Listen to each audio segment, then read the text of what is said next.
to sell you a T-shirt. Yes, yeah. Actually, I read a few comments about that, and I don't know who's that guy who hacked your account, the other one, but that's what he's doing.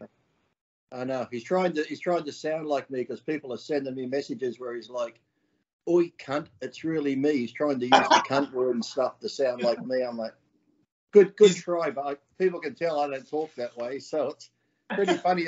He's still trying that, because people keep sending me the messages, and I'm like, give up, mate. But the thing is, I've reported that now, because my first account I got banned, and they deleted my whole account. So I started that second one, the official Lee Priest 11. That's the one that's been hacked. So now I have Lee Priest official 72. That's the one I got to build back up again.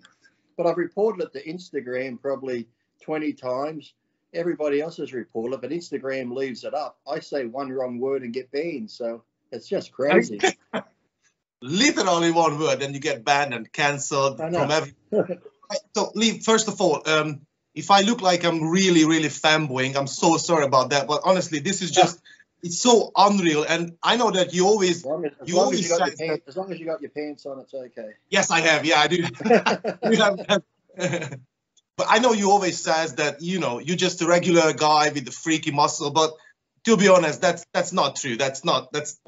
It is really. I know. Like I said, I was even just saying, I think on RX or some other thing I did other day, a podcast, I was saying that where it's embarrassing when I'm in public. Like, I understand people like to do it, but, you know, when people come up, "Oh, you're Lee Priest, I'm like, I'm just Lee. I'm just a guy that goes to the gym. I've never, you know, there are some out there, whether it be any sport or movie stars, for some reason, when people get a little bit of fame or a little bit of money, they think, you know, I'm above everybody else. And to me, I'm like, I've always hated people with egos. It's like, you know better than anybody else. Just because you're a famous actor or you're Elon Musk or you're somebody with multi-millions of dollars, you know better than the local plumber down the fucking road just because you got money or a different job, you know. To me, everyone's equal. So whether, you know, you're a professional athlete or you're just somebody that works a normal 9-to-5 job, we're all the same. But, you know, I understand that people, if you're in a sport, you might look up to somebody and stuff. But, you know, it's a nice thing. But it's, like I said, to me, it's sort of hard because I just see myself as Lee. I don't see myself as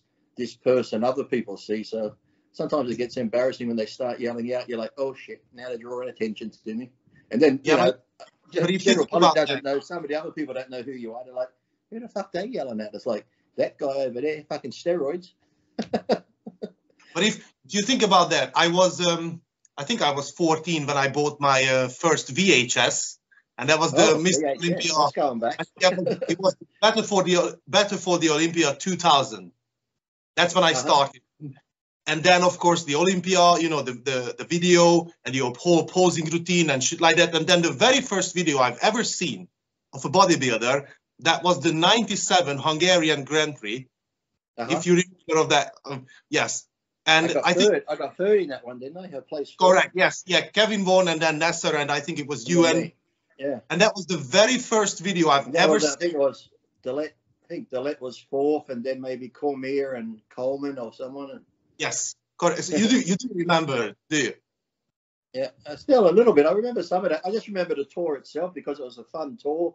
Because we did like 7 shows in 9 days, like Hungary, and then we're in Prague, and then Spain, and then we're like just traveling all over, and it was just fun with like Paul Dillette and Vince Taylor and Mike Matarazzo at the time. So it was a fun, even though it was hectic, it was just fun traveling with those guys. And we were pissing Nasser off because I think it was in Budapest, actually in Budapest, where Paul and I sent Nasser the chocolate cake and he started freaking out and yelling at the waiter and stuff. We're just laughing our heads off. And then when we got to Helsinki, Dillette and I and Vince Taylor found a Chinese restaurant. So we just started going to this Chinese restaurant and we said, you know, screw this food, we're just going to start eating. And the next show, I think I got third again, and Dillette was fourth, and Milos was getting so mad because Milos was sort of eating clean and taking diuretics, and we're just eating Burger King, and we're still beating him, so he was getting so mad at us because he's like, fucking hell.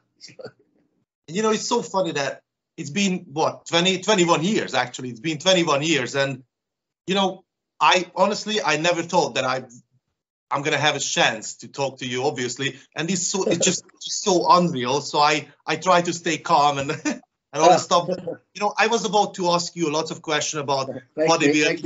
Makes me feel old when you say 21 years ago, because Oh, it's funny. I like seeing some of those things, and like people will post the pictures, and well, you know, people do those like motivational little videos, like Machiavelli and all them. I'm like, and people send them to me, like, oh, Lee, this is so great. It's so inspirational. I look at them and I go, fuck, I get depressed because I'm thinking, God, it's so long ago. Plus, too, there's a lot of videos I see where they could have Mike Matarazzo, NASA. You know, there's people that were your friends who have passed away now, or at Gold's Gym. You know, I was so close to Joe Gold and them, and he's passed away. So I look at these videos and I get sad. I'm like, oh, all my friends are dead. I'm like, oh, it's sort of.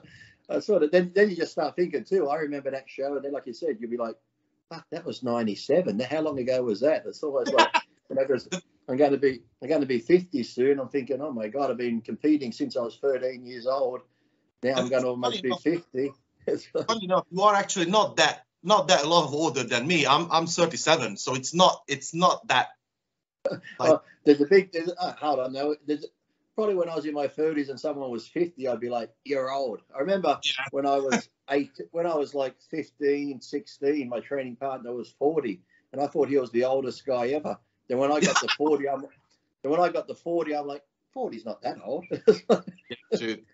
So, you know, I was about to ask you about bodybuilding and diet and training, but honestly, I feel like your personality way surpass a bodybuilding personality. I think Lee Priest is way more than a bodybuilder, and I almost feel like asking you about training and diet is almost like an insult. So I don't mind. The only problem, I don't mind talking about bodybuilding and training, but it's always like I try to tell people, like, you could ask me about training and dieting, and if you were to ask Mítosz or any other person, we're all going to have little differences on what we do, whether it be more carbs, more protein, training. But I've always told people, when it comes to bodybuilding, don't overthink it. Yes, we've got the internet now, and if you go on the internet, you can just bombard your mind, whether it be training programs, different types of diets. If you go onto the drug sites, you know, there's so many crazy, stupid things that people are doing with steroids in the crazy amounts, you know. When I did those videos with Tom Platz, and to this day, I've always said, you know, if I took Sustanon 250, I took 2 mils, which is probably 500 milligrams, if it's really 250, or if I use Cypionate, I took 400. Once I tried 800, I felt crap, so I stayed 400. And people go, oh, you're full of shit, there's too small. I said, that's what worked for me. If I did Dianabol, I never went over 30 milligrams a day. If I did Anadrol, you know, because they're so strong, they give you headaches, I'll take 1 a day. I had a friend that took 6 and he was urinating blood. And he's like, oh, is that? I'm like, if you're urinating blood, I think you've got a problem. So I've always stuck to small amounts because they work for me. And like when I hang out with the pros, like Paul Dillette lived with me for 8 months, I saw what Paul took getting ready for the 98 Olympia, but we never discussed steroids. Because to me, yes, in the sport we take them, but it's an individual thing. Like I said, I can get away with taking 400. You might need 6. You might only need 300. But young kids now go on the internet and they go, oh, look at this cycle. First cycle, I need 1,000 milligrams a test. I need 800 a trend. It's all bullshit. That's why I tell people, go as far as you can naturally. That, you know, try and build your body as far as you can naturally. Like me, up until I was 19, I was winning shows without it. I was still a lightweight competitor, which is under 75 kilos here. But once I'd won the national title 3 times, and now it's like, okay, I'm going pro. Yes, I've got great genetics, but now I'm going to compete against guys who also have great genetics, but who are also on gear. So to compete with them, you have to take it. But that's why I tell people, go as far as you can without it. And then if you do it, your first cycle, start small. Don't start at 1,000, because if you start at 1,000, next time they think, I've got to go 1,500, I've got to go 2,000. I've had people come to me when I've helped them, and they'll be on large amounts, and I cut them back. Like, oh, this ain't going to work. I said, trust me. And they'll go on half the amount. They make the exact same gains. They feel better. They've got more money in their pocket because they're not wasting it on shit they don't need to be taking that much. So that's why I said the internet's just crazy when it comes to things. But, you know, back to the training and dieting, I've always said, if you stick to the basics, you can't go wrong. Don't go getting fancy. If you're doing chest, you know, dumbbell presses, flat incline, same with flies or machines. You know, people say, what's better, dumbbell here or barbell? What's better? It's like, nothing's better. Find what works for you. Maybe dumbbell incline is great for me, but you might go, I prefer flat, so do flat. You know, you've got to find what works for your body. Same with diets. I could give you a diet and say, look, this is what I eat. You might eat it and go, that's too many carbs for me, or this or that. So you just got to adjust it to what works for you. But if you stick to the basics and don't overthink it, you can't go wrong. But people try and complicate it so much. I'm like, we're fucking bodybuilders, you know. They say bodybuilders are dumb. Well, some of us are. I'm not a fucking scientist here, but and if you stick to the basics, and like I said, you can't go wrong. But young kids now, like with the macros in this, and then I get this, I'm like, what? I said, you're making it too hard for yourself. They just keep it basic, and that's all you should do. Funny enough, you just mentioned Platz, and I've got a question about him. But to be honest, I've written down about 25 questions, but I'm just probably gonna dump it all and just have a conversation. So you mentioned Platz, and I read a lot of articles about that when trained together. But you know, we all know that everything was written down in the magazines. That was the truth. Well, that's what we thought. But what was the reality? Did you train with him? Did he train you? Were you training partners? Did he actually help you? Or it was just a nice, amazing photo shoot together? So what was the truth about you and Platz? Me and Platz, no, we used to train together. We did like some photos, but no, we trained together a couple of times when I lived in California down at Redondo Beach Golds. That's where we became friends and that from the gym.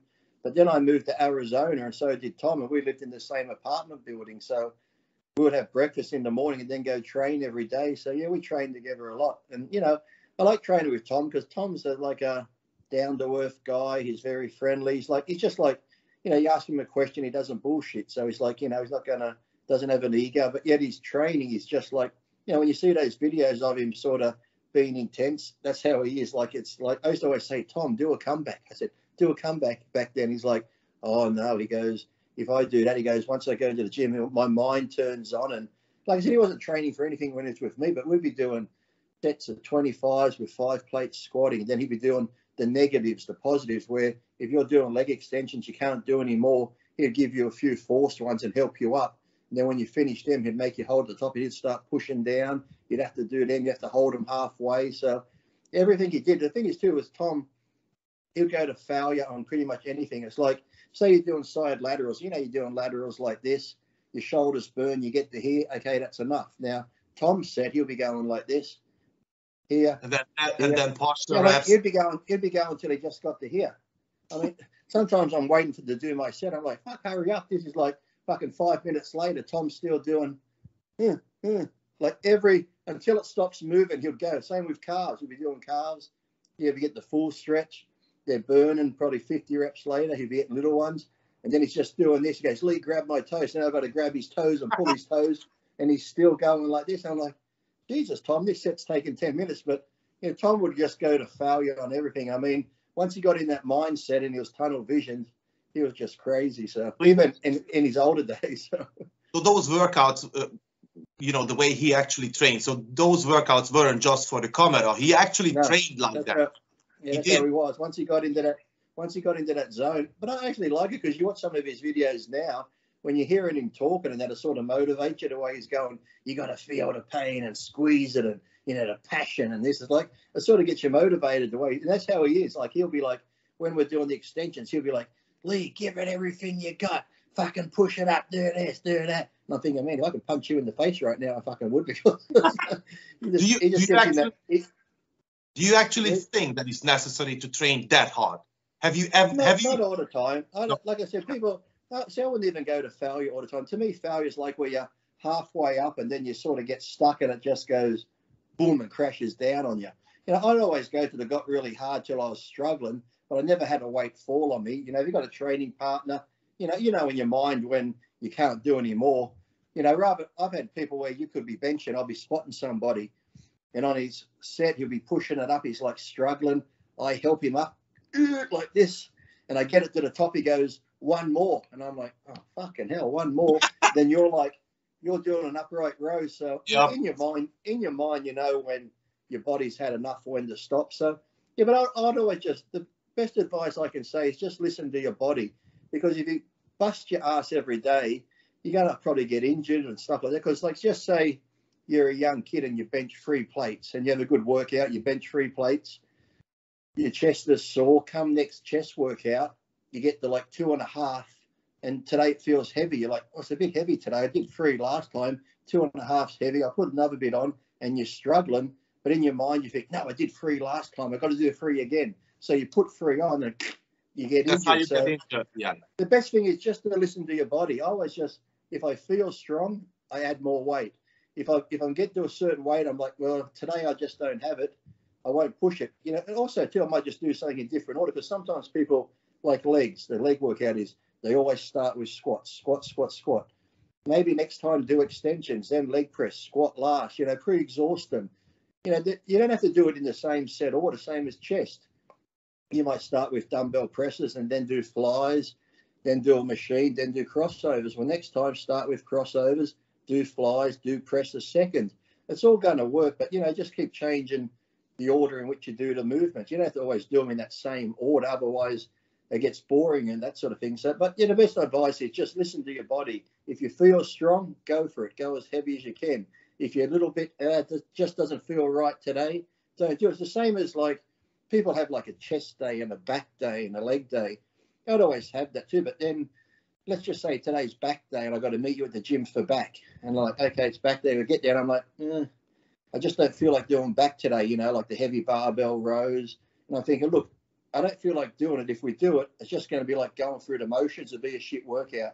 So rather than not have a workout, okay, today could be back day, but I'm like, oh, fuck it. Let's go do shoulders. So just go do shoulders. Do something that, you know, there's no use doing a body part if you're not really mentally into it, you know, because if you're not into it mentally, you're just going through the motions and you're like having a shitty workout. Or if it's that bad and you really don't feel like training, have the day off. You know, if you really feel like, I don't want to go to the gym, just go do cardio, go for a walk, and then just feel refreshed and come back maybe later that day or the next day and just start afresh. Because like I said, if you just go into the gym and just like, I don't want to be here, you know, why be there? You know, you're just going to waste your time. And, you know, even though you're going light, I've seen people get injured going light because you're not focused. Because if you're going heavy, you're focused on the movement. You're breathing, you're feeling the weight, you're psyching yourself up. I've seen so many people get injured warming up because they might just have the bar, you know, one plate, they're talking to their mate. Yeah, what do you do on the weekend? Oh, shit, I pulled something because you're not focused. So, yeah, just always just say, listen to your body. Do what you feel is best for you. And if you feel strong, go for it. If you don't, lighten it up. If today is meant to be chest day, you don't feel like doing chest, do arms. You know, just mentioned a whole bunch of things from coaching to Miloš to workout, but you mentioned leg workout. And I actually read an article in a magazine. I don't know. I think it was the Flex magazine probably. And I'm talking about 14, 16, 15 years ago when you actually said, well, maybe it wasn't you, maybe someone else was writing it behalf of you. But I think you said that you did leg press with 500 pounds and you did 200 reps or something like that. And the set took 15 minutes. Does it ring the bell? It actually ended up being 1,017 reps in total. Yeah, correct. It started at 200. That was the bet. 200 was the bet. And I got the 200. And then he's like, I bet you can't do 300. I'm like, okay. Bet you can't do 400. And about the 500 mark, I said it was weird because your feet are up like this. I couldn't take my feet off. I could stop, but I couldn't re-rack it. So I had to keep holding the weight. But after a while, because your legs are on the angle, it's like your feet go numb because all the blood's going to your quads. Yeah. I couldn't feel my feet. You know, Joe Gold was there. There's probably about 6 other people watching. And when I finally got to 1,017, it took about 20 odd minutes. And I'm like, fuck, that's it. I'm not doing any more. But yeah, you just kept going, I bet you can't do any more. I bet you can't do any more. So it's just a stupid thing that I've never done it since. But the most I've ever did, I used to do, I think on another podcast, the Odd podcast, they talked about it. But I used to do it years ago with Tom Platts where would warm up the free plates, you know, then you do I think they call it railroads. I didn't even know it had a name, but you know, I'd do 3 plates for 30 reps, 4 plates for 40 reps, 5 plates for 50 reps.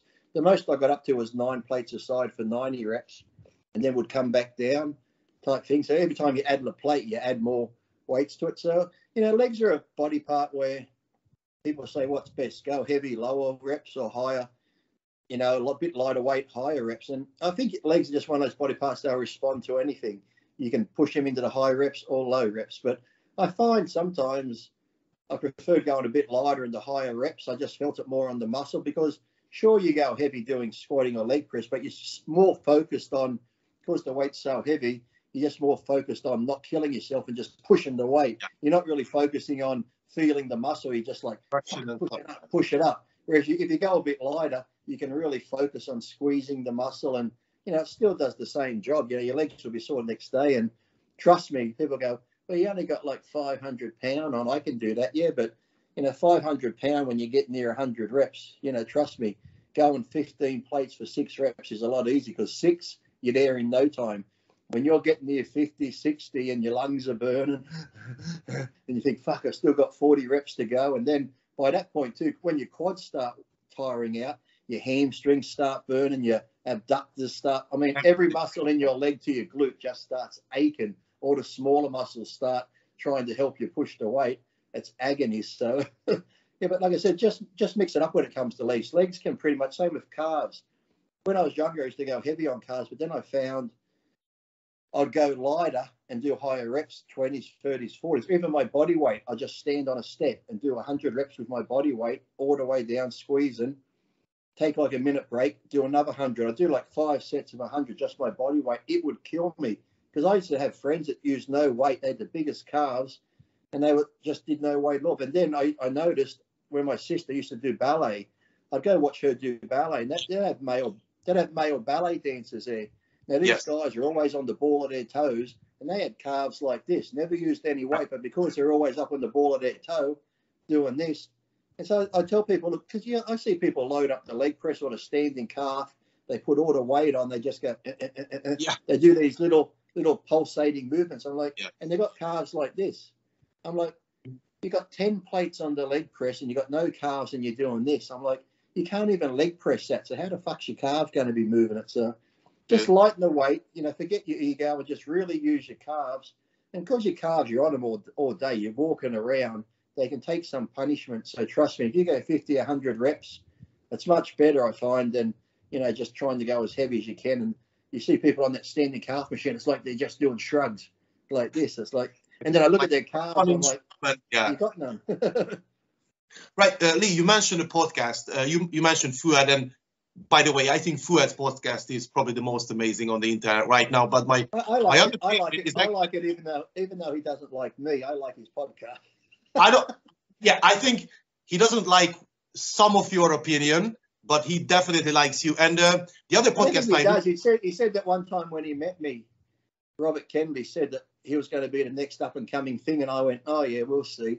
Maybe I did. I don't remember saying it, but maybe I did. But being me, I would have just been doing it, joking around, like, yeah, we'll see. But then I think when I went on Leo's podcast that time, I dressed up as him, where I had the beard and shit on, and I don't think he liked that. But the thing is with Fuad is he's always talking about, he likes honesty, he likes people being themselves. Well, that's me, but yet you don't like me because I'm too honest or whatever. And I watch some of it. Like I said, I like it, but it's funny because I watch some podcasts and some of the things they come out with, I'm thinking, we've been doing that for years. It's like, the stuff they come out with and these different techniques. I'm like, we're doing that fucking back in the 90s. But now, like I said, they have words for it, whereas these are called railroads and that. We just called it fucking training. We didn't have any fancy word to go with it. But now everyone's got to put a label on what it is. But I like the podcast. I like it because I like when James is on, because, I like that English type of humor and stuff like that. It's like when Luke used to be on.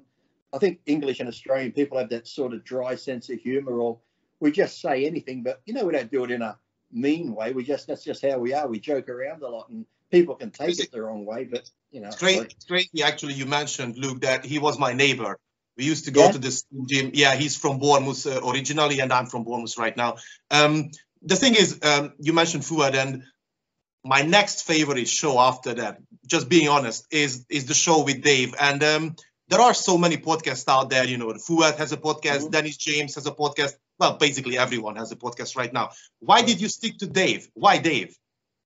I've always got on good with Dave, and Dave sort of lets me just be myself. And the good thing with Dave is too, it's like, I like podcasts. Yes, I like Fuad, because I like the one with Fuad when Guy and them are on there, because, like I said, there's so many bodybuilding podcasts, and it's great because, like I said, you can go to any bodybuilding podcast and hear about training and nutrition, but generally, like I said, it's all the same. It's like, Fuad sometimes says, oh, I think we're going off track, or, if we're talking about assholes or shit, but yet people like that. People just like to sit down and listen, like they're in a conversation with you. Like if it was just us out at a restaurant having a meal, talking shit, people like to listen to that because, like I said, how many times can you talk about chicken and rice or doing leg press, or how many times can you talk about bodybuilding? Like I said, yeah, they're good, but I always noticed when I used to do my videos, it's like people say to me now, Lee, put up a training video. I'm like, why? I said, if I put up a video now of me doing barbell curls, it'll be exactly the same as when I was doing barbell curls 20 years ago. I do the same thing. Yes, I'm older now and I'd have a different T-shirt on, but that's the only difference. I said, I'm still doing the same movement. But yet I always found when I did the Blonde Myth, another Blonde Myth, or I did those bodybuilding reality series, I think you can still buy them, bodybuildersreality.com, where the camera followed me around for 2 years. It had me competing, had me at home, had me out racing the dragster.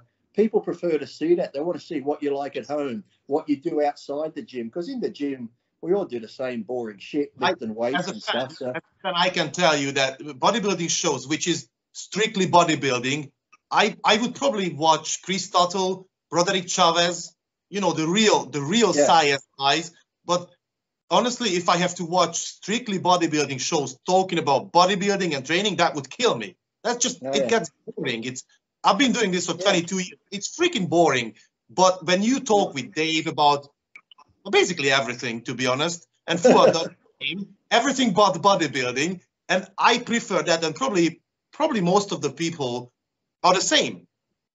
Because just like I said, we can answer, like I said, we can answer questions here and there, but even if Dave asks me a bodybuilding question, I just go off random and talk about whatever. Somehow I'll turn the bodybuilding question into fucking anal sex somehow, and they go, how the fuck did that happen? It's like, you know, but it's like, then, and some people like it, but then you get people to comment going, oh, this dickhead again. It's like, well, you know what I'm like. I haven't changed in all these years. If you don't like me, don't watch the fucking show. It's quite easy. There's plenty of shows online that I don't watch because I don't like it, but yet people just watch and then they put negative comments up. It's like on Instagram, when people follow somebody on Instagram, whether it be a bodybuilder, and all they do is write negative stuff and bag on the person, like trolling. I'm thinking, why do you follow them? It's like, look, I see tennis on TV. If it's a big tournament, I might watch the Grand Slam, the finals.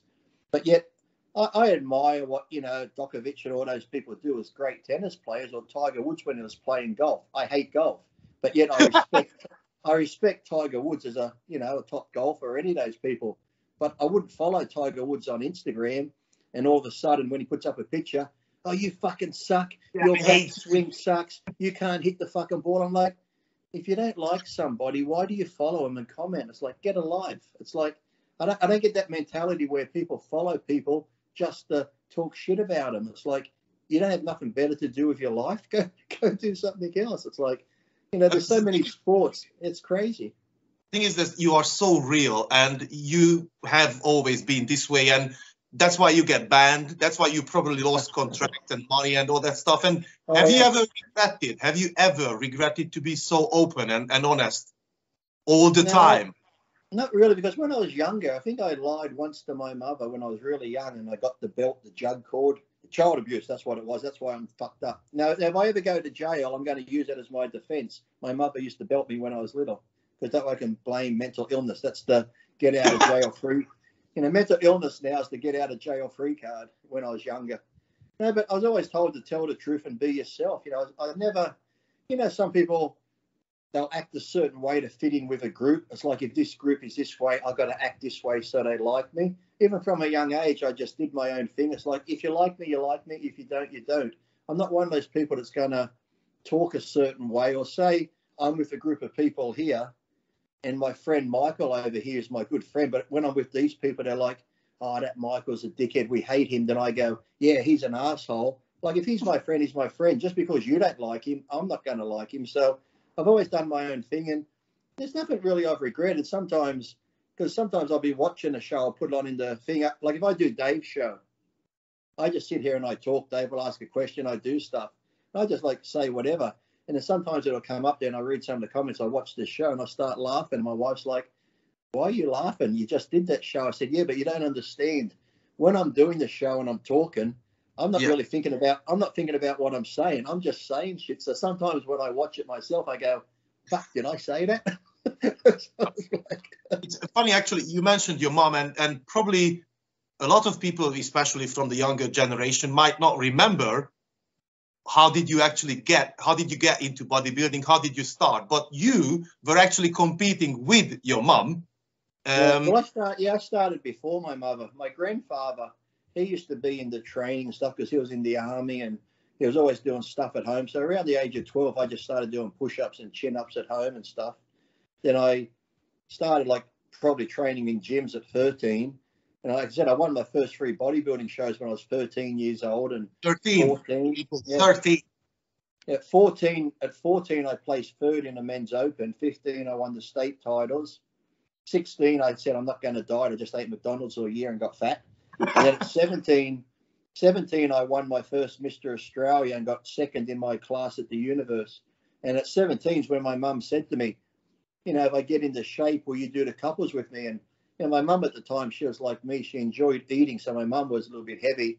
And at 17, and you're looking at your mum, I was like, yeah, get in shape, I'll do it. Because I'm thinking she's never going to get in shape. But 8 months later, she got in shape, and we were the first mother and son in the world to win a national title together competing. And she competed for about another 2 years, and then she stopped. So I always figured she was the smart ones. And not just the first, but probably the last as well. I never heard that anyone has ever done this before or after you. It's insane. No, I haven't heard of any. No, I haven't. And then people used to say, well, now your daughter's doing it, Lee. Why don't you do a comeback and compete with your daughter? I'm like, oh, God, that's like... Right, okay. I actually wrote down a question about your daughter as well. But by the way, she's gorgeous. She's insanely gorgeous. And have you ever helped her competing and training, or what's your relationship with you two? Are you like a dad or a friend? Well, right now I am. I give her like a training thing now and just a basic diet because the girl that was helping her, I thought was a good friend of hers, but little did I know, they've been friends for a long time. They'd go away together, but now my daughter said she wasn't going to compete this year and take a bit of time off, and now her supposedly friend doesn't talk to her anymore because she's not paying her. I'm like, I said, I thought you were good. So my daughter come to me, and well, the very first show, I gave her to a friend of mine, Steve, and said, Steve, can you help my daughter? Because I'm under the impression it's like anything in life. I could say to my daughter, eat this food, do this, and she'll go, fuck off, Dad, I'm not going to do it. Whereas if somebody else tells them to do the same thing, they'll do it. Because I'm her dad and close to her, she won't listen to me like she'll listen to somebody else. So I gave her to somebody else to help her, and it worked out well. I'd help her a little bit, but now I'm helping her more with the training and stuff now. But in the beginning, I'm thinking she's not going to listen to me because, no one listens to their dad. It's like, I don't like that food. I don't like this. I don't like that. I'm like, Honestly, I think this is going to be a stupid question. I should really ask her instead of you. But what do you think? What does it feel like to be a daughter of a bodybuilding icon? Have you ever asked her about this? No, I think she gets it a lot there because she'll tell me, or people I see on a thing, they're like, oh, your dad's a legend, you're this and that. But I think she's mentioned it before where it's almost like how I say I'm just Lee. To her, I'm just her dad, even though people go, oh, your dad's Lee Priest. She's just like, that's just my dad. He's a fucking idiot. So it's like, we'll have to do another podcast and get her on. That way you can ask her. Yeah. All right. You mentioned coaching, and a lot of bodybuilders from your era, like Chris Cormier, Mítosz, they got into coaching quite heavily, and they're still involved with that part of the sport. But you're not. Have you ever coached other people? Were you ever thinking about being a coach? No, like I said, I helped one guy that time, and he won the Worlds. He was like on a lot of gear, and I took him off that and got him ready for that. But to me, if someone's just new to the sport, I know I've mentioned this before, and Ian Valier on the podcast said before I was, Lee says you don't need coaches and blah. Look, to me, it's like nobody knows your body better than you. Yes, when you first start training, I understand that if you're new to the gym, have a coach or a trainer show you the proper exercises, show you how to eat a certain way. But I'm thinking after a year or two of a coach, you should know how to train. You pretty much know how to diet. And this is what I've said. Once you're at the pro level and you've got there, and I see so many pros, and I said to Paul Dillette once, why do you have Chad help you? You know what to do. And Paul said to me, at least he was honest, he goes, Lee, I'm lazy. He goes, I don't want to think about what I have to eat. If Chad writes it out and I put it on the fridge, which he did, he'd go breakfast, Chad said I got to eat this. Whereas me, I go, what will I have? I might have oatmeal. Paul just wanted it all written out for him, and this is why I'm not coming down on him, but I'm just thinking, yes, to me, if you're a pro bodybuilder, all you really need is a good training partner, someone that's going to be there and push you, motivate you. Maybe have somebody else, because when you get ready for a show, no matter how good you look, you think you look like shit. Your mind plays games. So you need people around you to say, no, Lee, you're looking good, or no, Lee, you know what, you're looking shit. Do a bit more cardio. You need honest people around you, but that's really all you need. When it comes to your diet and food and training, you know what to do. When it comes to drugs, you know what to do. Like, say you come to me and said, Lee, I want you to get me ready for a show. I'd say, okay, I don't really, say we just met like now we have. I'd say, okay, look, here's a training program. Here's a diet, follow this, and here's some drugs. Now, you're going to go away, start training, eating. In a week or two, I'm going to say, how you feeling? You'd be like, I'm a bit full. I'll be like, okay, maybe take some carbs out and add this. Okay, how's those drugs going? Oh, I don't really feel it. I don't like this one. Okay, we'll take that. See, I'm really just experimenting with you because I don't know how you're going to react. So of course, I'm just giving you stuff to take and eat, and you're just going to do it and tell me how you feel until you go, okay, I'm feeling good now. Go, okay, let's stick to that. You can do that yourself, really. So that's what I mean. People can do it themselves. And I wasn't coming down on Ian, but I was just asking a question like, Ian trains Chris Bumstead, right? His brother-in-law. So you got Ian training Chris. Chris has won the Olympia now 3 times. Each time he's looked better. He looks great. He's won it. So all I said was, if Ian trains Chris and he wins the Olympia, why can't Ian train himself? If you can get Chris into Olympia condition, why can't you do that for yourself? And yes, I know when you do it yourself, your mind plays games.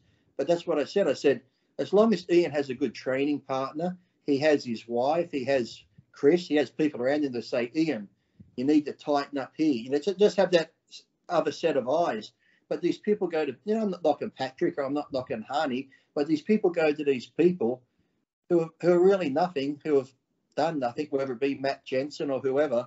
They go to these people and they say, well, Patrick said I got to do this. Patrick said I got to do more sets on this. Patrick said, maybe I got to take 100 milligrams more of Tren.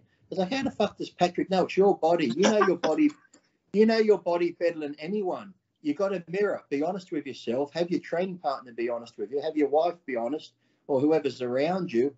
That's all you need. But you're paying these people to do what you do yourself. So I just said, if you're training Chris, why can't you get yourself in shape? Because say I'm training you and I'm getting you ready for a show because I'm this trainer. Let's say I train you and 20 other people.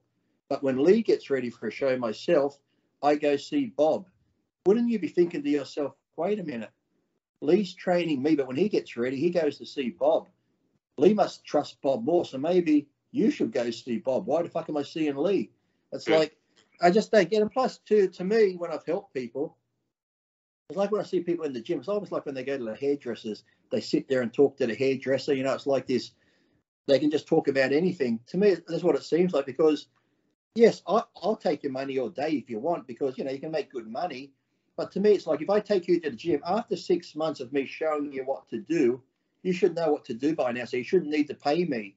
Yes, maybe down the track, if you want to come back and get some sort of refreshing type thing, or say, hey, Lee, can you give me some pointers on this? Or, hey, can you just push me through a workout? Look, say, I know what to do, but I'm going to do legs today. Can I give you $100 to come to the gym and really push me hard? Fine, but yet these people pay people day after day, week after week, just to hold their hand to go to the gym. After 6 months, you should know how to do chest. You should know how to do legs. And that's the same thing with these pros. After so many, how long they been doing it for? You know how to diet. Yes, I've always said, let's just say 2002, when I won my San Francisco, I was in great condition. And yes, you think to yourself, okay, I'm in great condition. Next contest, I'll do the same diet. You can do the same diet, take the same drugs, but you're not going to look the same. You've always got to make little adjustments. That's why if anyone's coming up now, write down what you eat, write down whatever supplements you're taking, because next time you can pretty much use the same diet and gear or whatever, but you might just have to use, maybe next time you got to add a little bit more carbs because over the years, your metabolism, your body changes. Maybe next time you got to take a few carbs out. But it's all stuff you can do yourself. Sure, having somebody else do it for you is easier, but yet I just hate seeing people like these gurus get all the credit when it's you doing the work. I said, they're pretty much, like I said, they're just, if I went to Matt Jensen today and said, get me ready for a show, or Patrick, they're going to go, okay, Lee, what have you done before? I guess I'd say, this is what I've done. These are what drugs I've used.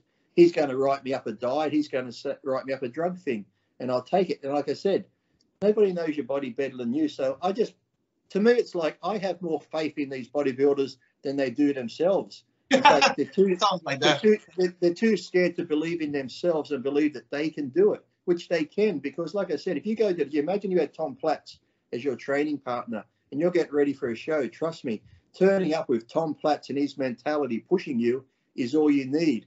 Tom would be honest and say, hey, Lee, you need to bring your legs up more, do this, do that. Because when you hear him talk about, well, Patrick said I need to bring my back up, so he got me to do this. Ian or whoever, you know how to do that.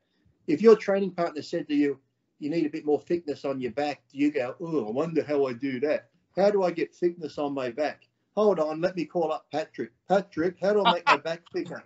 You know how to do it. Go do some dumbbell rows, do some barbell rows, do some deadlifts. You know how to thicken your back up. You don't need somebody to tell you how to do that. So I just wish people believe. I think if someone makes a decision for you, it means that you don't have to, so you've got less stress.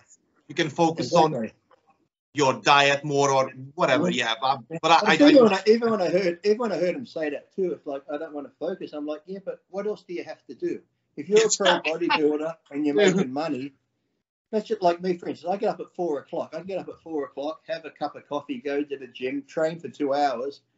By 6:30, I'm done training. At 6:30 in the morning, what have I got to do for the rest of the day? Oh, I don't want to think about what I have to eat. That would be too much. I don't want to do that because I could burn muscle. Bodybuilders are like the laziest pricks out there. Oh, I got to post on Instagram. I haven't got time to think about it. It's like, if you're, some bodybuilders have to work jobs, some do work a normal job, but if you don't, if you're making money from bodybuilding, once you've trained, what do you do for the rest of the day? Sit there, eat and watch TV?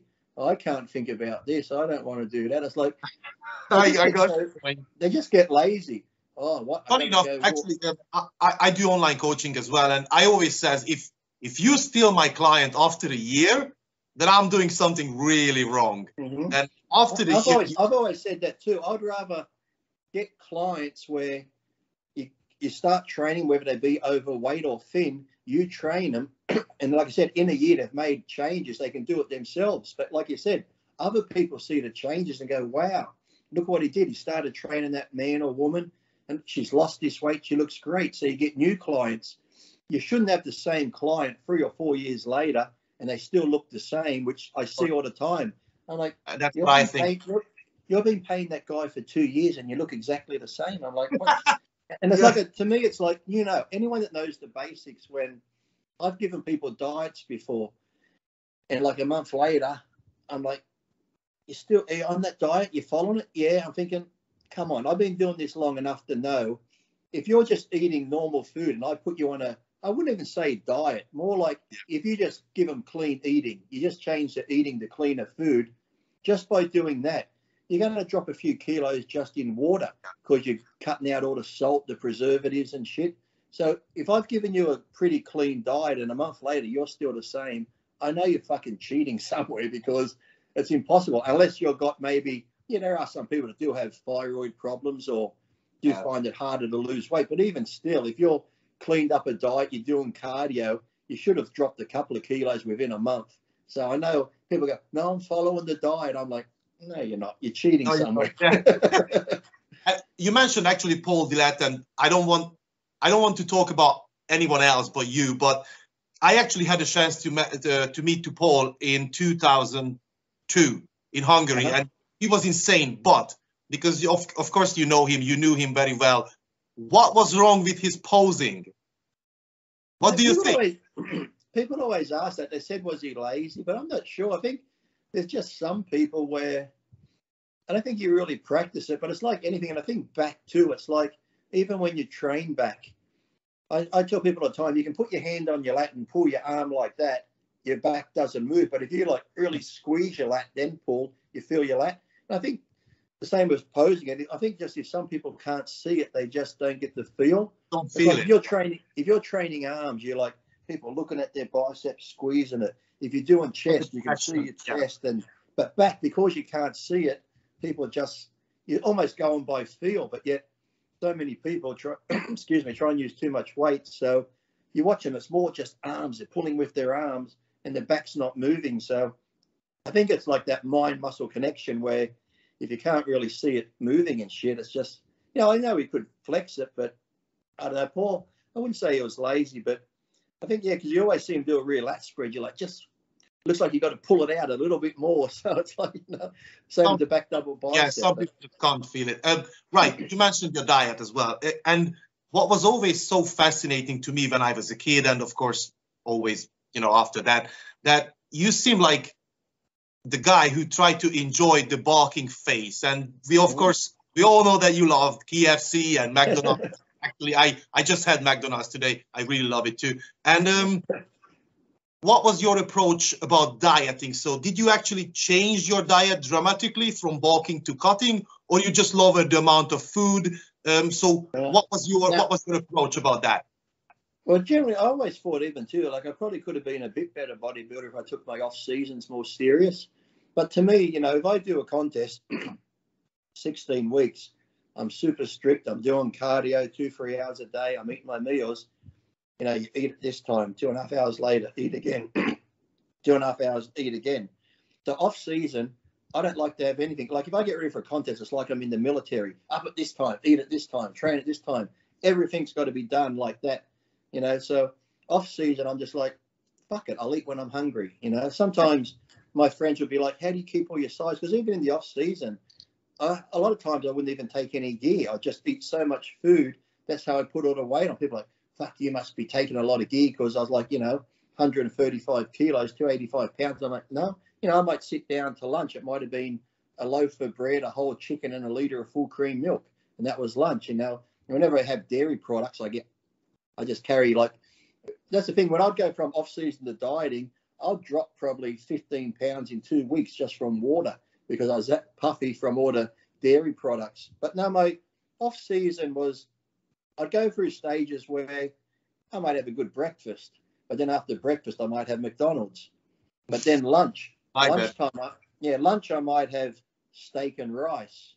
But then an hour later I might have some ice cream, some chocolate. Then I might have chicken breast and vegetables. But after that, I might go have McDonald's again. So sometimes I'd have clean meals, but it's in between the clean meals I'd eat all the shit food.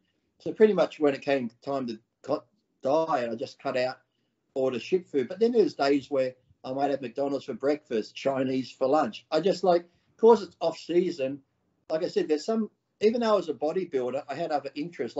Some people are just so focused on training. That's all they talk about. Diet, drugs. You hang out with them. Oh, what do you think I should eat? What do you think? I was like, shut the fuck up. It's like, that's why when I was into the bodybuilding, I also did the car racing. So the car racing sort of gave me another avenue there where I was going off competing, doing that but a year I won the Ironman Pro Show. I also won the championship drag racing the same year. So I'd be dieting for a contest. I'd have to take my diet food to the racetrack. So it sort of just gave me that, I didn't have to always think about bodybuilding. Otherwise you go crazy. So in the off season, I didn't want to think about what I had to eat. My friends would say, Lee, how do you keep your size? You haven't eaten for 5 hours. Because if I start doing something, I might have a big breakfast. I might go train, then I'll go see a movie. And it could be 4 or 5 hours later. I'm like, I might eat now. But, some people are like, oh, I got to eat now. I'm going to lose muscle. I'm like, you're not going to lose fucking muscle. It's like, anyway, you got a bit of body. Yeah. You got a bit of body fat. I never believed in this whole, you got this anabolic window. If you don't eat now, you're going to lose all this muscle. Yeah. I'm like, come on. It's like, you think your body's just going to start eating your muscle away and not the body fat before? It's like, you just go, rah. It's like, it's all in the head. It's all in your mind. And that's the reason I actually asked this, because I really love the science behind, the sport, stuff like that. I really do. So if I have to name one of my biggest idol, that would be definitely Layne Norton. He's the typical science guy. Everything you just said has been backed up by science, that the anabolic window doesn't really exist. Mm-hmm. The calories over 24 hours, the macros over 24 hours are way more important than meal timing. And it almost feels like you knew this, or you felt this 30 years ago. And well, that's the funny thing. Like I was saying, even like how people do this intermittent fasting now. To me, it was like you said, I've been doing this for 30 odd years. It's like I would eat. If I'm not hungry, I will eat. So I might go 5 hours, and then I would eat. And trust me, my workouts were just as good. You know, it's like people say, do you eat before you do cardio? Do you eat before you train? I'm like, no. It's like I ate yesterday. So if I go do legs this morning, which I'm going to do, it's like I haven't had nothing this morning. I've had a cup of coffee. Well, how do you train on empty stomach? You got no energy. It's like I ate carbs yesterday and the day before that.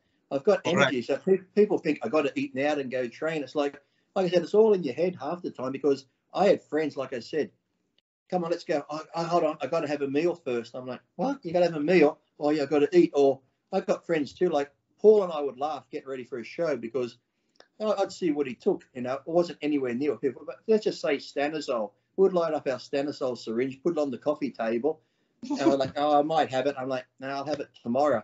3 days later, it's still sit. You know, 3 days later, it's still sitting there. But I have friends who don't compete. They're like, oh, I got to have my shot today. I'm like, have it tomorrow. No, I got to have it today. I'm like, what? If you don't have your fucking shot or test today, you're going to get smaller?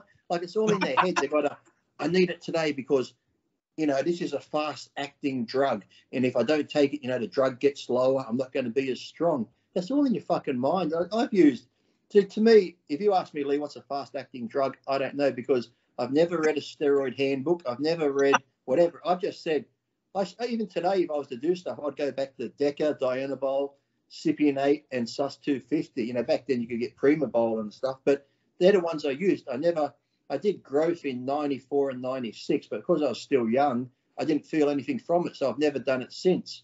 Now that I'm getting near 50, I'm thinking, oh, maybe I should now, just for my joints and all that sort of shit. But yeah, just for health, people just get people just get so involved into the drugs that they know, well, this does this and this does that. It's like, because I have young kids say, Lee, what do you think of this drug? And then I'm like, what are you talking about? Oh, you know, I don't fucking know what you're talking about. Because that side has never interested me. Yes, like I said, I know at a certain level I had to use them, but to me it was more about busting my ass in the gym, training hard, eating lots of food. To me, the drugs were the last thing, but now, sadly, people put the drugs first and then everything else after that. To me, still now, it's like drugs are look, if you can't do it somewhat naturally without drugs, you're not going to become this bodybuilder with drugs, because I find that when I do seminars, people have that mentality where they say, Lee, what drugs you taking or how much? I say 400 a sip.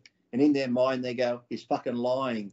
Because that person asking me is taking 2,000 milligrams a sip. And they're like, well, I don't look like you, so I'm taking 2,000 and I'm only this good.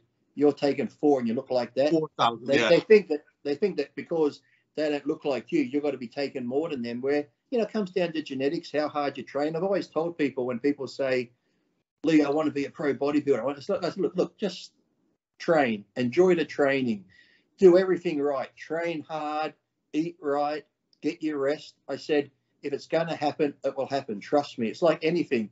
If you give a young kid a soccer ball, and if he's naturally gifted, he'll pick it up easy. He'll be like, shit, look at this young kid kicking that soccer ball around. He's going to be a champion one day. Or you see a young kid in the ring who's just got the moves naturally. You're like, fuck, look at him. He's gifted. It's the same with bodybuilding. If you start training and you eat right and train right and you have good genetics, you'll start building muscle naturally. You'll know, hey, you know what? I'm good at this.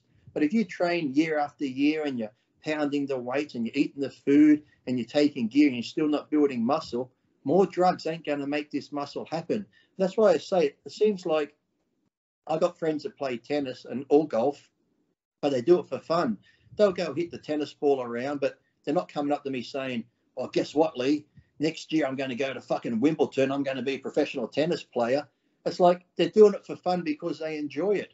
And that's like, you know, but nearly every guy that goes to the fucking gym and takes steroids, I'm going to be a bodybuilder. I'm going to be, no, you're not. It's like I say to people, go to the gym, enjoy it. If you don't build tons of muscle, who cares? You might get strong. You're going to be healthy. You're going to be fit.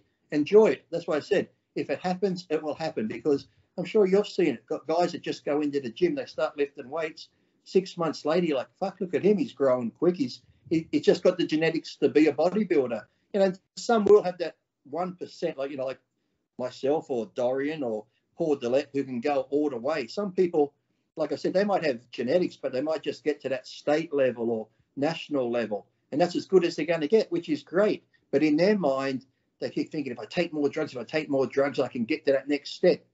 You probably won't. But even the guys that maybe win the national title and get their pro card, sadly, they're not going to be a good pro. They probably would have been better staying amateur. You might get your pro card into the pro ranks, but you're not going to be a top pro. Because like in any sport, I said, let's take sprinting. If you went around the world, I'm sure there's tons of people who can run and sprint in like 10 seconds or less. But when, if you talk about Carl Lewis or Usain Bolt, you're talking about the next level up, where there's this like 1%. Yes, there's thousands of great sprinters here, and no matter how many steroids they take, they're not going to be Usain Bolt or anybody like that. So same with bodybuilding. You got to sort of maybe just be honest with yourself. If you've been training hard and you're doing lots of gear and you're still not a pro, but you're a good bodybuilder, be happy with that. I don't want to see people, yes, it's nice to have the dream to be pro, but I don't want to see people destroy their health. Some people give up life in general. Oh, I can't go out for dinner because I'm going to be a pro bodybuilder, or I don't want to go to the movies. It's almost like they're just so focused on bodybuilding, they forget life, they forget relationships. I don't want to get a job because I've got to train. I can't get a job, so I've got to do this. So you just got to be honest with you. You got to be honest with yourself. I was one of those guys. I got second on the Hungarian national, and then I realized that I do not have the genetics for this. So I went into coaching rather than beating myself up and trying to achieve a level I would never have. Well, that's the good thing. At least you realize it. And I just hate seeing people that don't realize it. Look, I give them credit for having that dream. That dream's great. But like you said, I don't want to see people, like I said, just say you didn't realize it. And then for years later, you kept upping your drug dosage. You kept doing this and doing that. And like I said, someone says, do you want to go on a holiday? Let's go away for a 2-week holiday with the family. I can't. I got to train. So you're missing out on all this stuff in general, like time with the family, life. And then, like I said, 20 years goes by and now you could be on dialysis and you think, fuck, I gave up time with the family. I missed out on so much just to be focused on this bodybuilding. That's why I say, if it's going to happen, trust me, you'll know it. You'll know that you're going to be a pro bodybuilder. It's like, I'm sure there's tons of kids in America who love playing basketball, who are good at it. They might be good college level, or they might just be good in the backyard. And there's going to be guys who get that basketball and some scout's going to see him and go, my God, look at this. He's going to be the next Kobe and the next LeBron. It just happens in all walks of life. So, and the thing is, like I said, you just got to realize that within yourself and go, hey, I'm never going to get there. But, like I said, still enjoy going to the gym, still have fun, but, also have a life outside the gym. You actually mentioned that you're not an expert in drugs, but you know a lot of guys who are, and you're friends with Chris Osito, Dave, and Chad, and you could probably call anyone. You've got their numbers. And how come that you never get more interested in that part of the sport? Because you could have asked Chris, you could have asked Dave back 20 years, and you never. Never. I don't know. Like I said, it just never interested me, even from a young age when I got into it. You read the magazines. Back then, steroids weren't as talked about. You knew it was in the sport. So to me, it was just like, a little bit, Yeah, it just never interested me. It's like, like you said, I could probably call up Dave down and go, look, Dave, I'm 50. Maybe I want to do the Masters again. What do you think I should be taking? Now I might, just due to being older and blood work and stuff, I might say, what's the safest for me to do now and the amounts? But back in the day, there used to be a guy called Trevor Smith from Nuclear Nutrition, really big guy. Well, he's the one that came up to me one time, and that's when I took the 800 milligrams. He goes, Lee, look how you look, and you're only using a small amount. Why don't you try this? So that's why I said, for like 4 weeks, I went on 800 milligrams a test, and I felt shit. My strength actually went down. People are like, how does your strength go down? I said, I don't know. I just felt like shit on it. My body just felt, if you get ready for a show, even if you're using a small amount, after a while, your body, I wouldn't say it feels toxic, but you just know your body's had enough. It's almost like you have another needle and you start, fuck, that needle hurt. And, your body's, it's almost like there's this inner voice saying, hey, you've had enough. It's like, I remember doing a few shows back to back where the first few shows I look good, but then when you start dieting for the next one, you're doing cardio, you might be using a bit of gear, but your body's just not responding. It's almost like your body's saying, hey, I don't care how many drugs you give me. I don't care how low you go on your calories or how much cardio you do. Your body's just not changing anymore. So it's just like, hey, have a break. So I've never, like I said, just been into that whole gear side. It's just, like I said, I love the training. I love going to the gym and that sort of thing. But I just couldn't sit around and talk about steroids. Because as I said, I saw what Paul took, and I could ask Dave, that's why I don't get to him. People say, what do you take? What do you take? Who cares what people take? Because I could say, listen, 2 mil of sus is good, and I take 30. I could say to you, take 2 mil of sus and take 30 milligrams of Devo. You could go, that doesn't work for me. You could even need less, or you could need more. Everybody's different. That's why I don't get when people say, what are you taking? What's he take? Who cares what fucking people are taking? To me, that's never interests me. Yeah, it's actually completely irrelevant what anyone else takes. Right, Lee, this might be a bit sensitive question, and I don't even really want to ask, but we have lost a lot of amazing bodybuilders from your era, and you obviously lost a lot of friends even recently, and you get yourself checked. How is your health right now? Good. I get my heart done nearly every year, stress tests, and I had my calcium score and that done probably 6 months ago. But generally, blood work I try and get done every 6 months. Even when I was competing, I did, because I'd go so off season and get so heavy, eating all the shit food. I'd want to know what my cholesterol was. Well, I did my blood pressure the other morning. It was 122/79. So I think if I do it during the day, because I've had like a few coffees and I've trained, it's never too high. I think the highest lately, excuse me, it's been like 130/91. That's like after training, having a pre-workout a couple hours later. So I try and do it first thing when I wake up. I get it beside the bed and do it then. So I try and do it at home, because even if I go to the doctor, I said to Dave, it's like that, what I call it, white coat fever. I can be as calm as anything, but when the doctor walks over and puts it on me, I'm like, it goes up. And I'm trying to think low blood pressure. And the more I think low blood pressure, the heart starts beating fast. My mom is the same, actually. My mom is the same way. Are you on TRT, actually? Do you take TRT? No. See, I've always had, that's the thing, I've always had high level of testosterone. My mother has the same. That's how I think I developed quick. My mother developed, because my mother used to take female hormones to keep her male level down. And when she started competing, she stopped taking the estrogen, like the female hormones. That's why within 8 months, she developed really quick. So when I was younger, I had to do the world titles. I used to have a drug test, like papers saying, this is my natural test level here. So the only time my test went down was when I had my neck operation. They put me on Oxycontin and codeine, all those pain medications. I felt like shit, and my test level went brrr.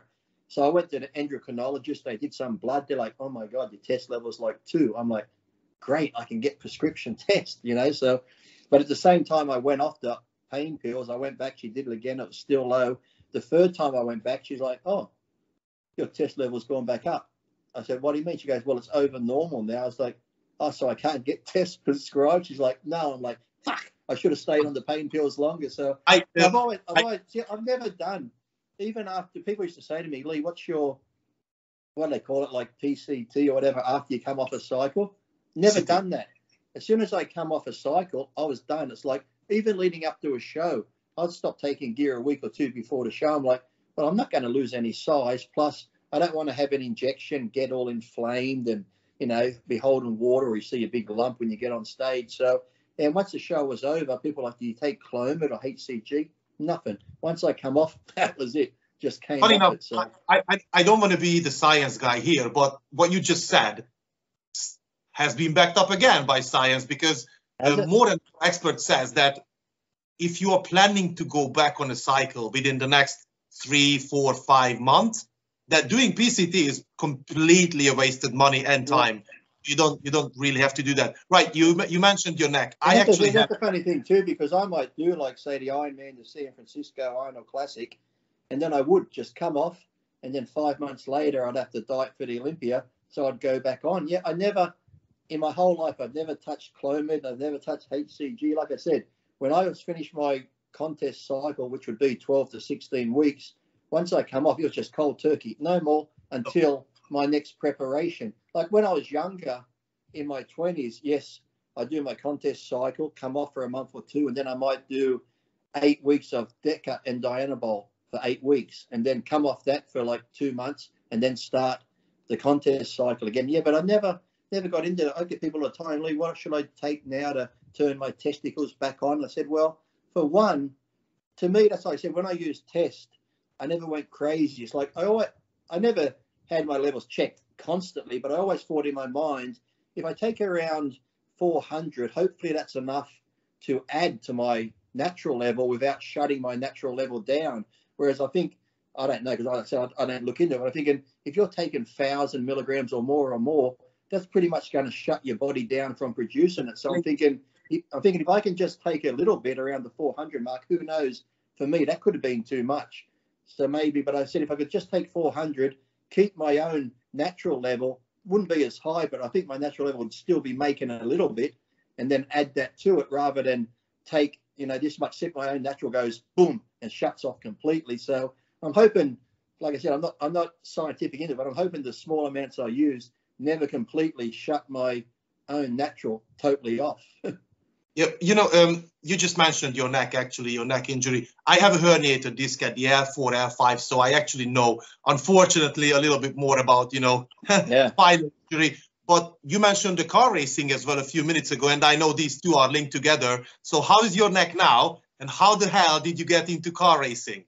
So it's I got into car racing just from fiends that were doing it, and fiends that I just knew were doing it. So they had cars, and I started racing their cars. And then I used to race. I navigated a few times with John Schneider from the Dukes of Hazzard. A couple of road races I navigated for him. And I navigated in another car. You sit there as the navigator and tell him, turn coming up, this and that. So I won a couple of races doing that. And then I got into the circle track and road racing. And then I was at an Olympia, and Rod Fuller, he raced the Top Fuel dragsters. And he goes, Lee, do you want to come watch? I said, sure. So I went to watch. I enjoyed it. So I went and got my license, won a few races straight off the bat. And then the guy who was an instructor had a few cars sponsored by Lucas Oil. He goes, Lee, do you want to come race some of my cars? So the first year I got third in the championship and got Rookie of the Year. And then 2006, I said, I'm going to do as many races as I can because, the more races you do, you get points. So 2006, I won a lot of races and got the points up there. That 2006, I won the championship. And, yeah, and with my neck too, it happened after I moved back to Australia. A woman just crashed into me, and L6 and L7 just crushed my L7 nerve, which controls the tricep here, bend of the chest and back. So I got a bit of atrophy because no matter what I did, it's almost like frustrating. It's like I've never had a stroke, but that's what it felt like because I could be doing tricep push down this way, and my mind's thinking push it, but it just wouldn't move. I'm like, because I did that nerve. So I had one operation on the back of my neck, which didn't really help. And then last November, they went in through the front of my throat here.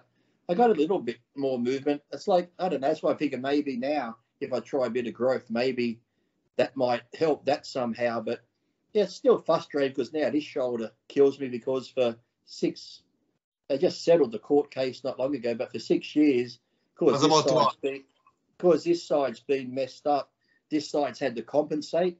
And now this side's like, oh, fuck, right. Now I think I've injured this side from that side. So it's just, I feel you. But like I said, I still go to the gym. People say, oh, I see you training. It's like, well, I go to the gym more for mental. I go there, do what I can.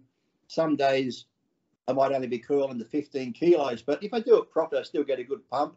The odd occasion I might pick up to 25 kilo and go, well, it feels good today. Next day I'm like, oh, fuck, it's hurting. So I just go by how my body feels. As long as I go to the gym and do something, just keep the blood moving, do whatever, it makes me feel. Plus, I've been getting into the boxing lately too, so I've just been doing that for cardio and stuff, just because, for 30 plus years, I've been doing treadmill, walking, this and that. Gets a bit fucking boring, so I'm like, well, now hitting the bag at home, or I go sparring, you get hit in the head, it's something different.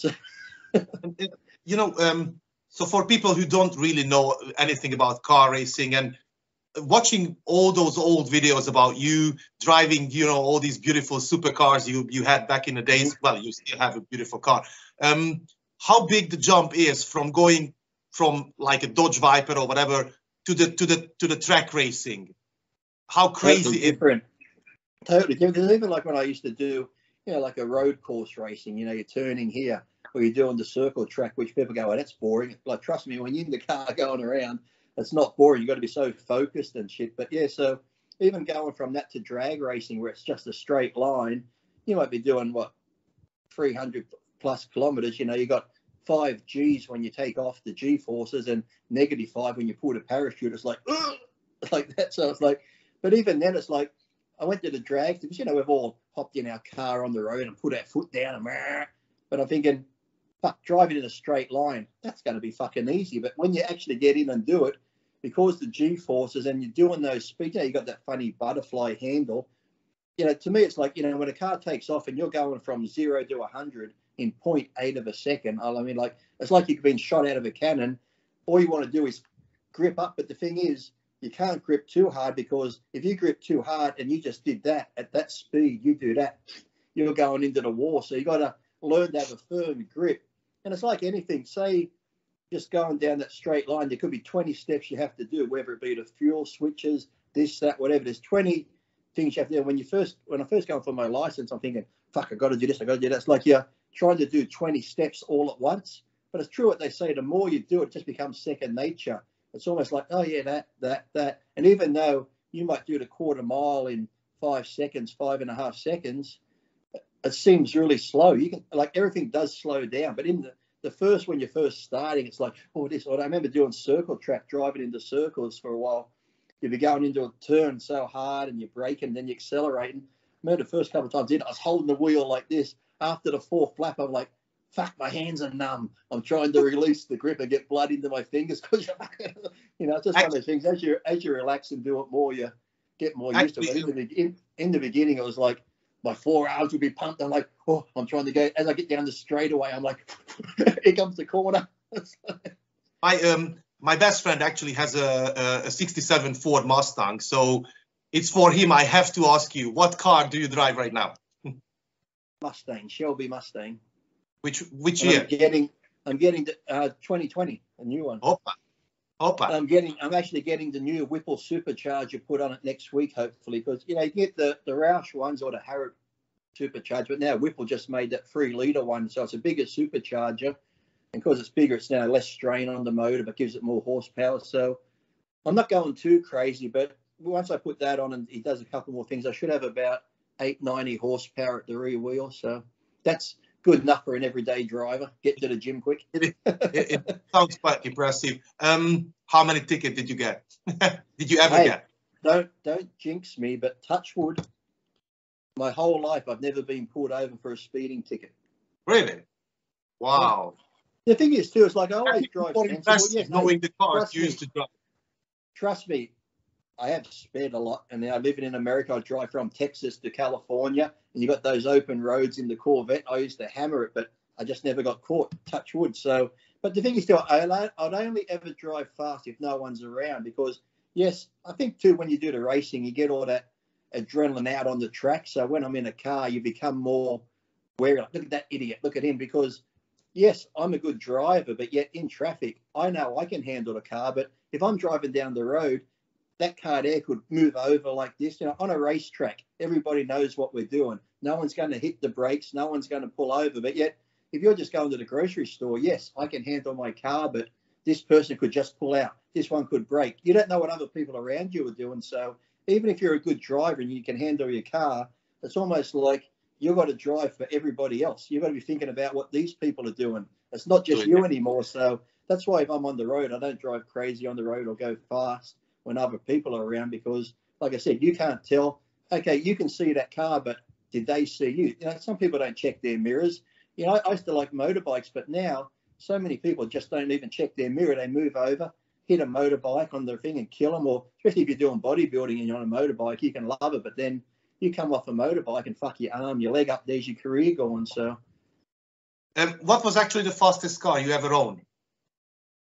Well, probably one of my Mustangs, because it was supercharged. The Dodge Viper was quick, but the early Vipers were shit at handling. In a straight line, they were great. But I had a Dodge Viper truck. I had actually back in the day, I had the Lotus Esprit, the V8 one, because I loved James Bond when James Bond had the white Lotus that went underwater. So that car handled. But I'd probably say out of all the sports cars and fast cars I've had, my favourite would probably be the H1 military Hummer, just because it was quick enough, but yet you could go anywhere. I could go on the freeway. I could go through water.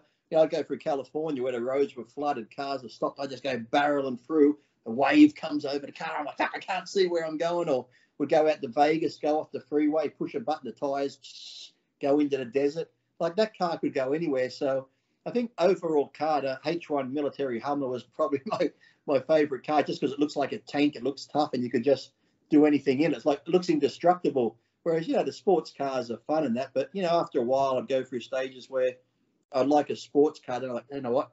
I want a truck now. So I might get a Ford Lightning race truck. But then once I've had the truck, I want to go back to a car again. So it's like, so to me, I've never been, like I said, I've never been a Dodge man or a Chevy. I just, if I like a car, like, some people like, it's got to be Ford, it's got to be this. It's like, hey, whatever's good, it's got horsepower and it's good handling. I've never been, like I said, I've had, a year or so ago, I had a Maserati. I loved the Maserati. It was a great car. So, I just like any type of car. I've had Mercedes, BMW. So to me, it's like, I'd have them for a year. I'm like, I do it up.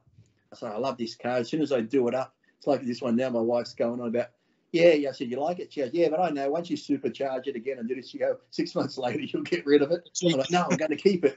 I'm going to keep this one. Right. It's a bit different topic. Probably because of your personality, as far as I know, I might be wrong, but everyone seems to like you. You are a really well-respected, well-loved guy, except one person. And you know who's that. I just bingo. I just have to bring his name up. And when did this start between you and I don't even know where that started. I don't even know how it started, because like I always respected Sean as a bodybuilder. I've always said he was a great bodybuilder. I never had a problem with him. We used to do photo shoots together.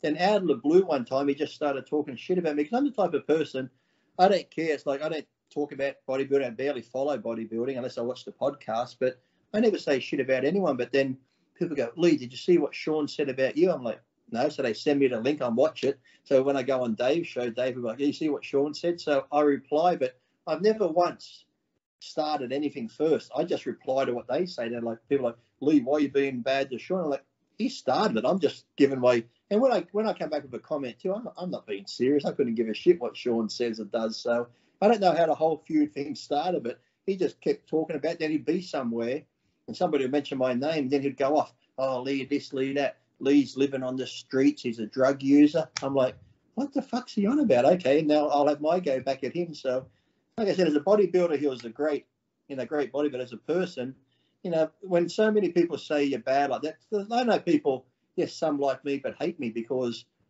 I don't know, sometimes people probably think, like I said, I can do different, you've seen me on different podcasts. On Dave, I could be a certain way because I'm just an idiot.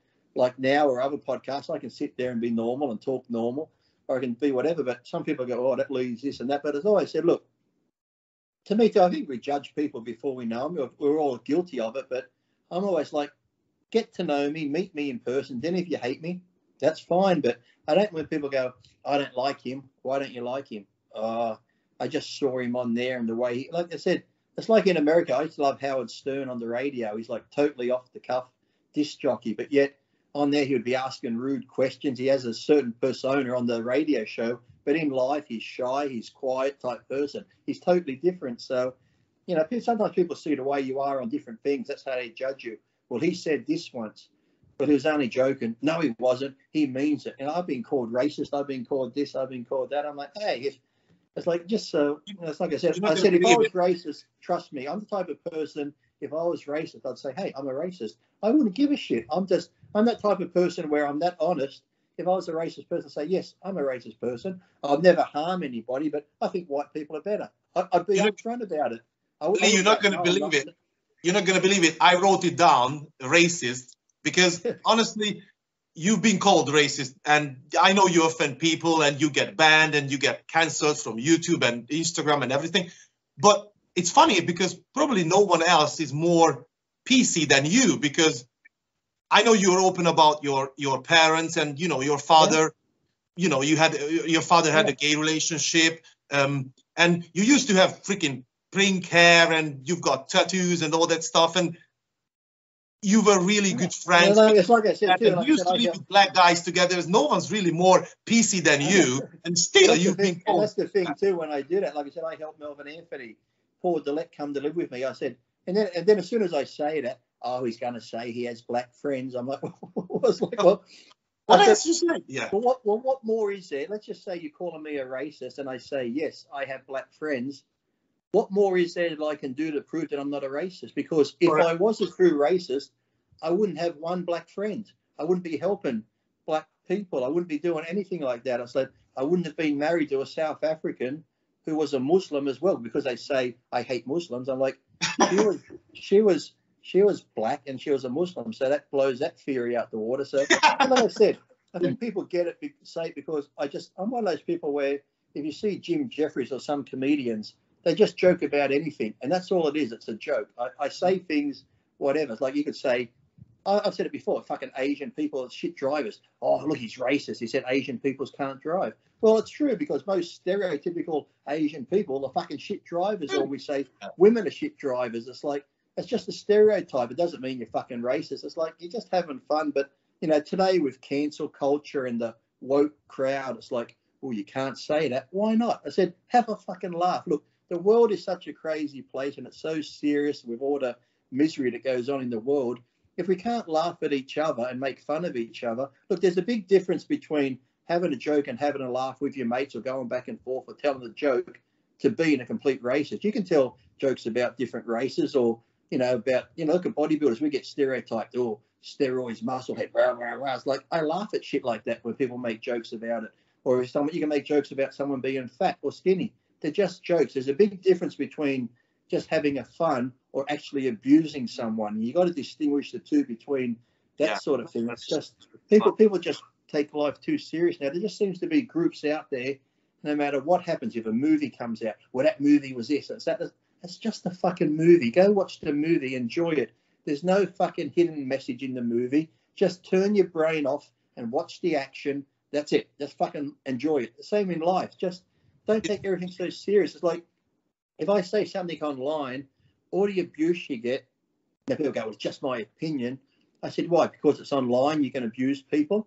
I said, let's just say we're in a restaurant and we're sitting at this table, and the table beside us, you can hear them chatting, blah, blah, blah, and you think, hey, listen to what they're talking about. What a load of shit. You don't get up and walk over and go, listen, dickhead, that's a fucking load of shit what you're saying. You don't do it in person.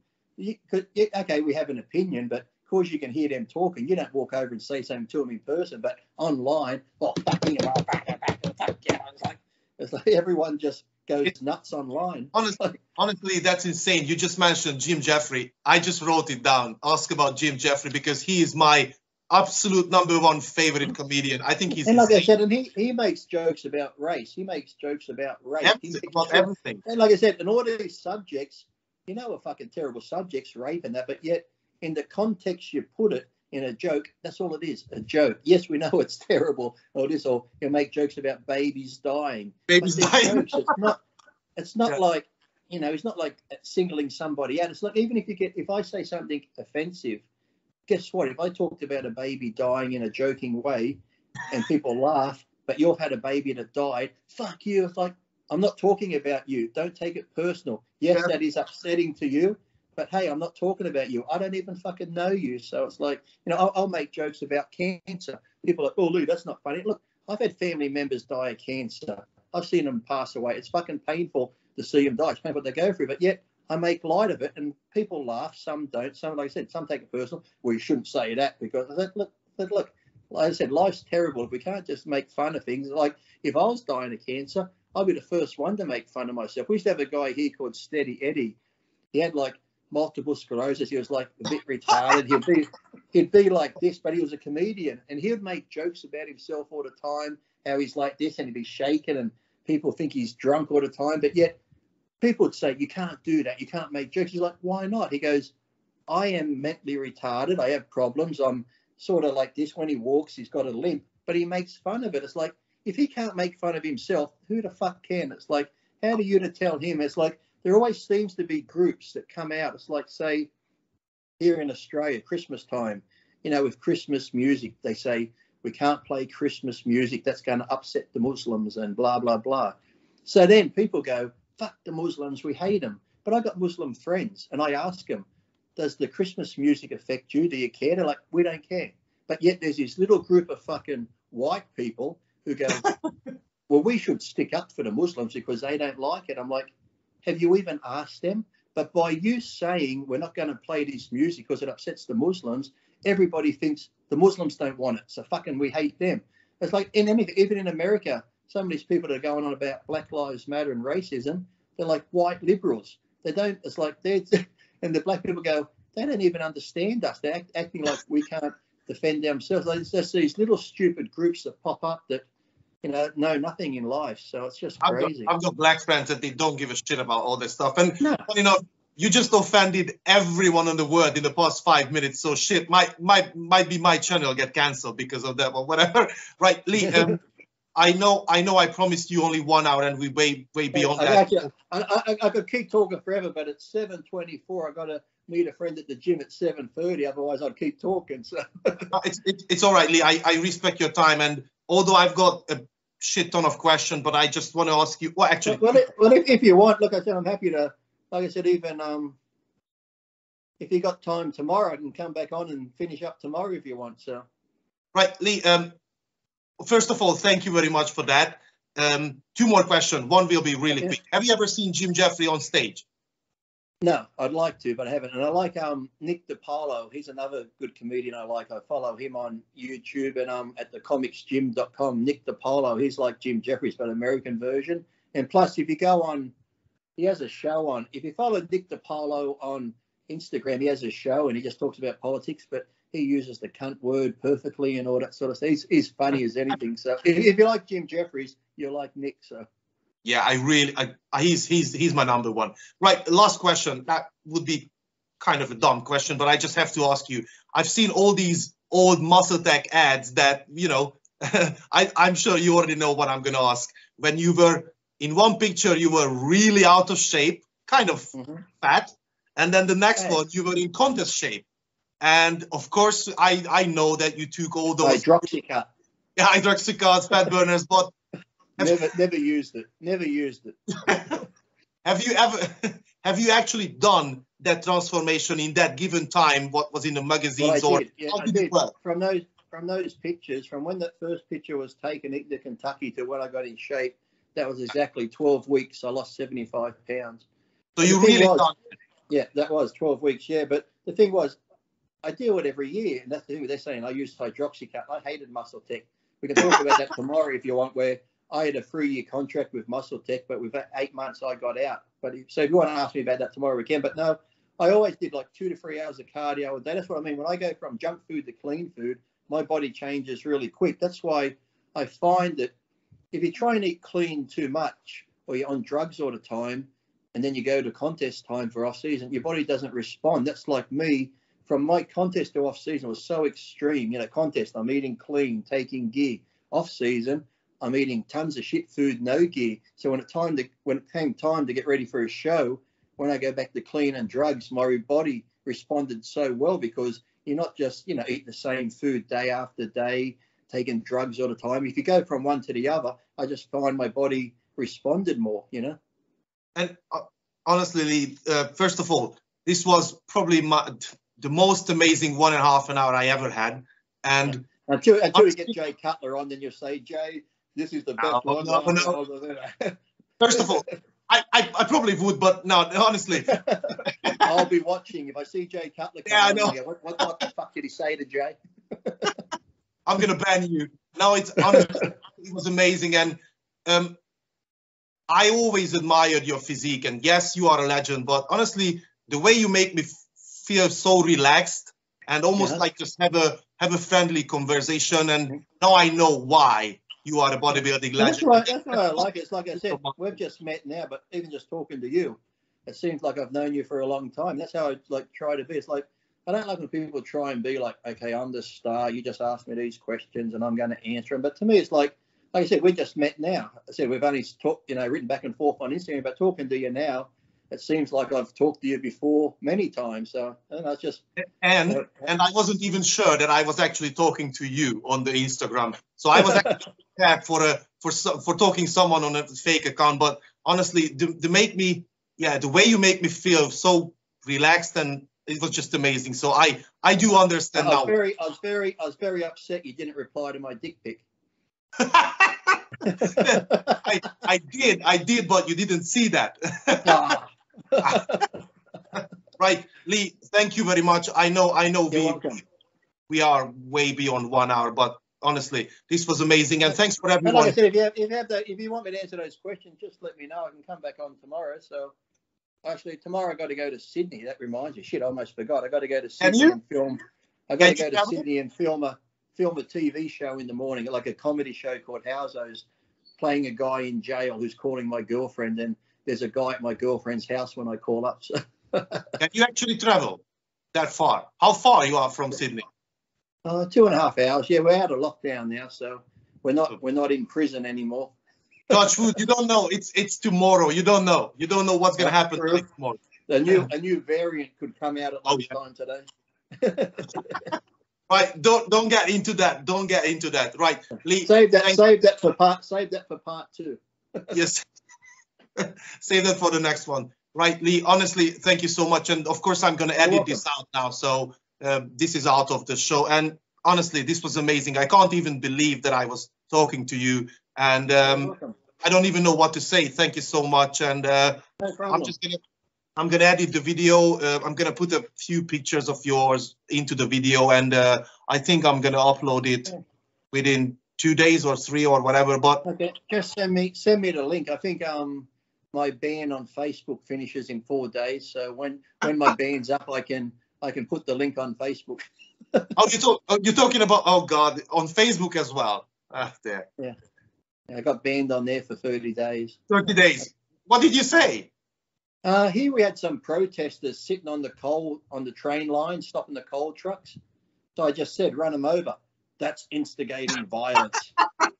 Well, if you're dumb enough to sit on the train track, you deserve to get fucking run over. Run them over. Yeah, true. I can't say anything, no matter what I say. I think I'm on the hit list. Definitely. Like I said, if you have other questions.